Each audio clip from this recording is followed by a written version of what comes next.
वो green light, वो red light, वो तुरंत जो क्षण क्षण में बदलती है, क्षण क्षण में बदलती है। कभी रेट बढ़ गए, कभी रेट घट गए। तो जो चांदी के व्यापारी है ना, ये क्या चाहते हैं कि चांदी के रेट घटे तो हमारा व्यापार बढ़ता है, और महिलाएं क्या चाहती हैं कि चांदी के रेट बढ़े तो हमारे पास जो चांदी है उसके रेट बढ़ गए। ऐसा ही होता है ना। तो व्यापारी चाहता है कि चांदी के रेट घटे तो हमारा व्यापार बढ़ेगा। और ऐसे जैसे आप MCX खेलते हैं कि आप भोजन कर रहे हैं, भोजन करते समय भी आपका ध्यान कहाँ है? MCX पर, उस नंबरिंग पर। आप नोट गिन रहे हैं, नोट पे पूरा पूरा ध्यान है, पूरा 100%, लेकिन एक पॉइंट फिर चला जाता है। आप कुछ भी कर रहे हैं लेकिन उस नंबरिंग पर ध्यान रहता है। ऐसे ही जब श्रवण MCX खेलते हैं, वो गुण स्थानों का खेलते हैं, गुण स्थानों का MCX खेलते हैं, और जैसे ही विशुद्धि बढ़ी गुण स्थान बढ़ गए।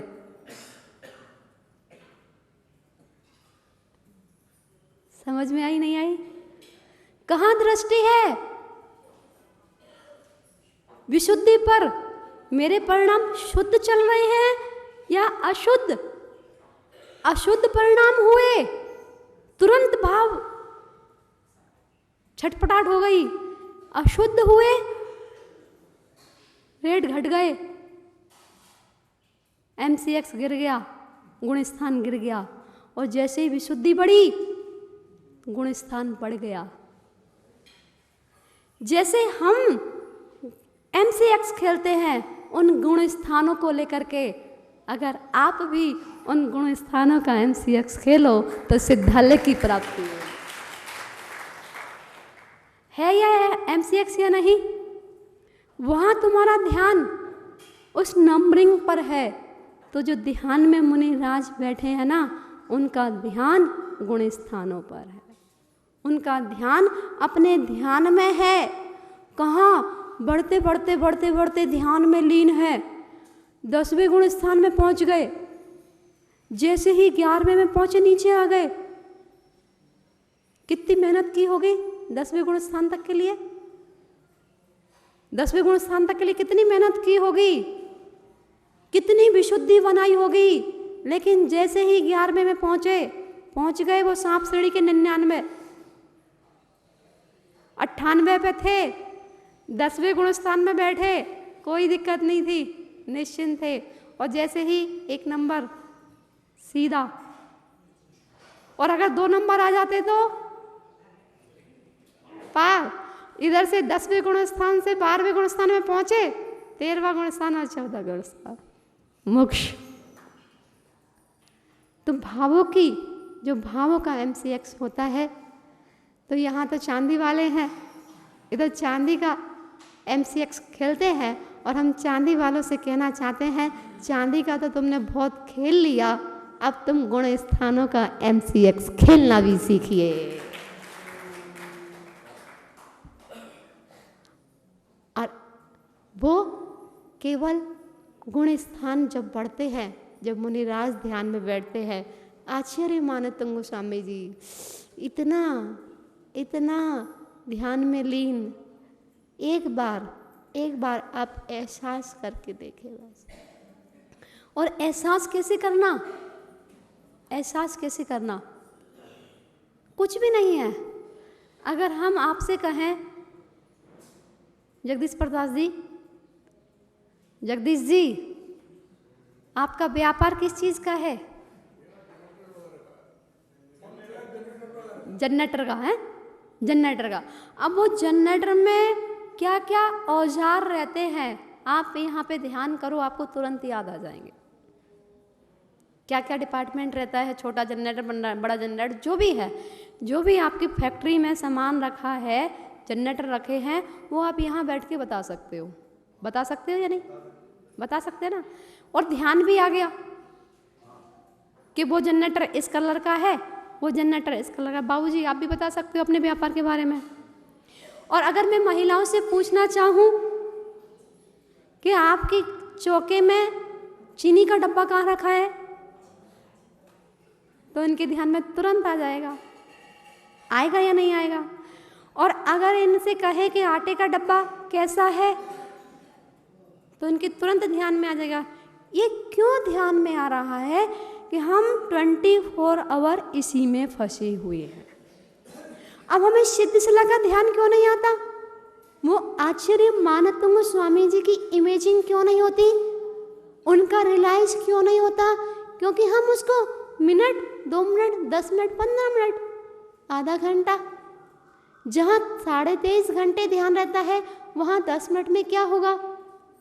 अब आप इमेजिन कीजिए आंख बंद करके कि वो आचार्य मानतुंग स्वामी जी 48 जेलों के 48 कोठों के अंदर, जेल में 48 कोठों के अंदर विराजमान है।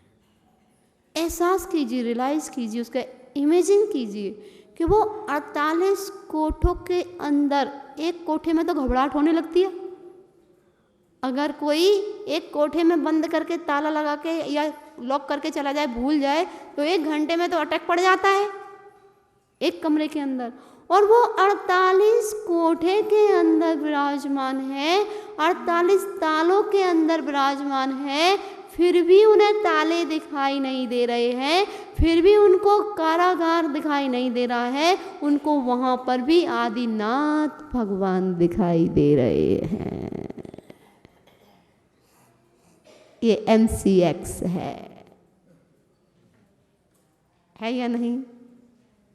वहां बैठ करके भी, और जिनकी दृष्टि MCX ध्यान में है, उनको आदिनाथ भगवान दिखाई दे रहे हैं और कह रहे हैं, हे भगवान, आपके चरणों में जब देवगण झुकते हैं तो उनके मुकुटों की मणियां भी उत्तेजित हो जाती है। आपके चरण कमल कैसे हैं?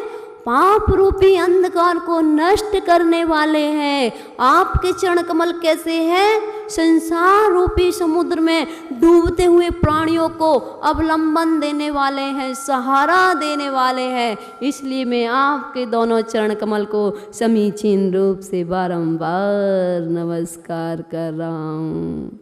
और उनका ध्यान वहाँ है और ताले अपने आप झड़ टूटते चले जा रहे हैं। एहसास किया आपने? आपको हुआ 48 कोठे देखे? नहीं, हमें होता है। जैसे ही वो 48 कोठे का नाम आ जाता है, वो 48 साले वहीं दृष्टि चली जाती है, वही वो कैसे जंजीरों में बंधे हैं, कैसे ध्यान में लीन हैं और प्रभु की भक्ति में लीन हैं। उन्हें वहाँ पर भी प्रभु दिखाई दे रहे हैं, वहाँ पर भी सब कुछ दिखाई दे रहा है, और हम प्रभु के सामने बैठे हैं, फिर भी हमको दौलत दिखाई दे रही है। हम प्रभु के सामने बैठे हैं, फिर भी हमें आटे का डब्बा दिखाई दे रहा है, हमें चीनी का डब्बा दिखाई दे रहा है, हमें व्यापार की वस्तुएं दिखाई दे रही हैं, और वो जेल में बैठे हैं, फिर भी उन्हें प्रभु दिखाई दे रहे हैं। इतना ही तो अंतर है, इतना ही तो अंतर है बस। जब हम आचार्य मानतुंग स्वामी भगवान जैसी भक्ति करने का प्रयास करेंगे, तो हम भी एक दिन संसार से मुक्त हो जाएंगे। तो ऐसा भाव लेते हुए कल सुबह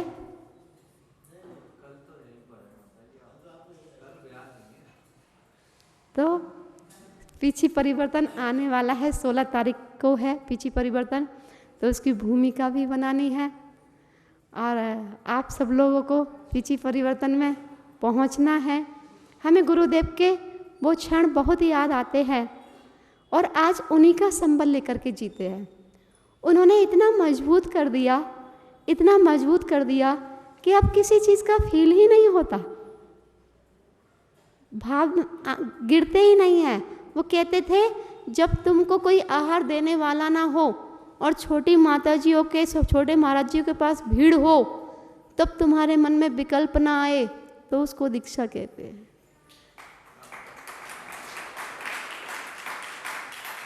जब छोटी माताजियों की भैया व्रती चल रही हो, तुम्हारा कोई चरण छूने वाला ना हो, मन में विकल्प ना आए, तो उसको दीक्षा कहते हैं।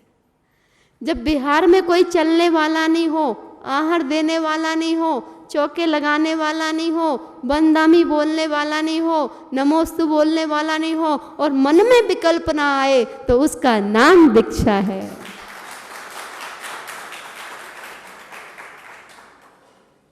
ऐसा ऐसा वो सिखा करके गए, तो विकल्प नहीं होता। चाहे भीड़ हो चाहे उछीड़ हो, कोई दिक्कत नहीं, अपन को तो अपनी भक्ति करनी है। जब आचार्य मानतुंग स्वामी जी को 48 कोठों के अंदर भी वह सूर्य चंद्रमा दिखाई दे रहे हैं, वह त्रिलोकी नाथ दिखाई दे रहे हैं, तो फिर हम कौन हैं? हमें भी उनके चरणों पर चलना, और वह लघुता, जो जितना लघु होगा, जो जितना लघु होगा, नर्म होगा, सरल होगा, प्रभु उसी को दिखाई देते हैं, हर किसी को दिखाई नहीं देते। भगत के वश में है भगवान, भगत के वश में है भगवान।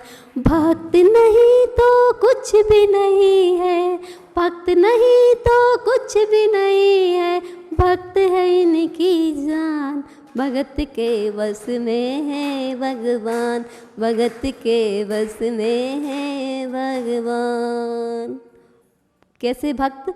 आचार्य मानतुंग स्वामी जी, और उनके बस में थे भगवान, तभी तो ताले टूट गए।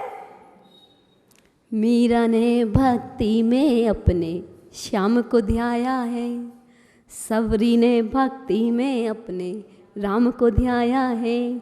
कौन सा मंत्र पढ़ूं मेरे गुरुवर, तुम धरती पर आओ, मैं ही मीरा मैं ही सबरी, राम श्याम बन आओ, एक बार आओ गुरुवर, दर्श दिखलाओ गुरुवर। 16 दिन आचार्य श्री का जो वात्सल्य मिला, अद्भुत था, अद्भुत। और पूज्य गुरुदेव ने दीक्षा देने के बाद उनके दर्शनों के लिए भेजा, पर ऐसा नहीं पता था कि वो उनके हाथ में सौंप देंगे और खुद विदा हो जाएंगे, ऐसा नहीं पता था। जब हमने गुरुदेव के सामने ये भाव रखे, हमने कहा गुरुदेव, सन 2018 में थे शायद, यहाँ खजुराव, ये महाराज जी का यहाँ था और उनका खजुराव था। तो मैं गुरुदेव से आशीर्वाद लेके गई कि महाराज जी चौका लगाने के लिए जा रहे हैं, आचार्य श्री का आशीर्वाद दीजिए। और कोई परिचय नहीं था, कुछ जान नहीं, कुछ पहचान नहीं। उनके दरबार में तो समोसरण है, समोसरण, उनको दुनिया जानती है, अब वो किस किस को जानते हैं वो तो नहीं पता है। उनकी नज़रों में कौन कौन छाया है, दुनिया की नज़रों में वो छाए है, ये तो 100% सत्य है, पर उनकी दृष्टि में कौन कौन छाया है ये त्रिलोकी नाथ को पता है। तो वहाँ जब चौका लेके गए तो 28वें दिन पड़गान मिला, 28वें दिन, और सोचा नहीं था कि पड़गान मिलेगा। दीपावली का दिन था, कुछ विशेष परिवार रह गए थे, प्रतिभास्थली भी रह गई थी, वहाँ के अध्यक्ष मंत्री भी रह गए थे जिनके यहाँ पड़गान नहीं हुआ था। तो हमने तो अपना भाव ही छोड़ दिया था, भाई जब इतने बड़े बड़े लोग जो सेवा कर रहे हैं, हमारा तो नंबर ही नहीं है कहीं। तो आचार्य भगवान से सिर्फ जंगल के लिए जा रहे थे। किसी ने हमसे कहा कि दीदी आप दर्शन कर आओ, आचार्य श्री के दर्शन कर आओ। तो मैंने कहा मैं तो एक दिन में 3-3 बार दर्शन करके आती, तीनों बार आशीर्वाद मिलता है। जब सुबह ऊपर सीढ़ियों में से उतरते ना खजुराहो में, आप तो गए होंगे, तो जब ऊपर से उतरते थे ना, जो इधर वाली सीढ़ियाँ थी, 2 सीढ़ियाँ थी, एक साइड एक साइड, तो जैसे ही सीढ़ियों से उतरते थे तो हम प्रत्येक दिन 6:15 बजे दर्शन करते थे। सीढ़ियों से उनका उतरना होता था और हमारा श्रीफल चढ़ाना होता था 6:15 बजे डेली। तो ऐसे करते करते अब 27 दिन बीत गए। 27 दिन बीत गए तो एक दीदी ने कहा कि जाओ दर्शन कर आओ। मैंने कहा जब 27 दिन आहार नहीं हुए तो अब थोड़ी ना पता, अब तो एक दिन रह गया है, परसों तो बिहार है, दिवाली का आहार हो ही गया, कल पड़वा है, मतलब जैसे कल पड़वा है और परसों बिहार है, सुबह बिहार हो गया था दौज को। तो पड़वा के दिन दीदी ने कहा तुम दर्शन तो करके आओ। मैं दर्शन करने चली गई सहजता में, चौकी में से बीच में छोड़ के। मैं हाँ दर्शन करे आए, हाँ।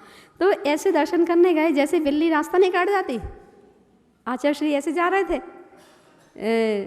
उनका मंच बना था, मंच से इधर मुड़ते थे, तो हम ऐसे राउंड लगा के बीच में से निकल गए और इतना भाव रख दिया कि गुरुदेव 27 दिन से गंधोदक नहीं मिला। बस अब मुझे नहीं पता था कि मिल जाएगा, भाई जिसने मेरे से कहलवाया मैंने ऐसे बोल दिया कि गुरुदेव 27 दिन हो गए गंधोदक नहीं मिल गया, और इतना कहते हुए बस निकल गए। से इतना कहना हुआ था, गुरुदेव का मुस्कुराना हुआ था, आचार्य भगवान का मुस्कुराहट थी, और हम अपने काम में फिर से लग गए।